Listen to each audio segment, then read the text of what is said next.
అరే మీరు బాధపడుతున్నారా నువ్వు అట్లా అంటే ఇంత చేసిరా నీ కోసము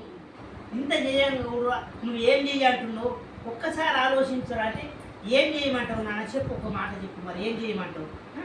నువ్వు పోయినా కదా నేను ఏడ్చిననుకో నీకేమైనా వినబడుతుందా నీకేమైనా నైవేద్యాలు పెట్టిననుకో నీకు రకరకాల వంటలు చేసి పెట్టిననుకో ఏమైనా ప్రయోజనమా నువ్వు బ్రతికున్న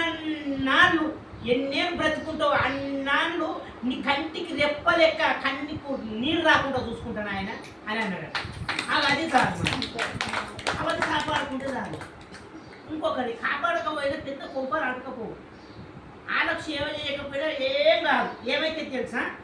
ఈ రోజు లేకున్నా ఒక రోజు మనం ఆటేజీకి వెళ్తాం చూడు మనకి అనిపించేటోళ్ళు మన పుడతారన్న అప్పుడు ఉంటుంది మన భజనిగా అప్పుడు ఉంటుంది మన కథ ఎందుకు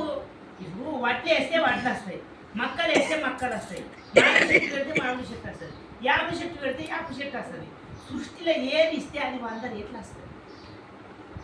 యాప చెట్టు పెట్టినాక మామిడి చెట్టు కాడ మామిడి చెట్టు కాడ అంటే వస్తుంది నువ్వు ఏమి ఇస్తున్నావు అది పంచు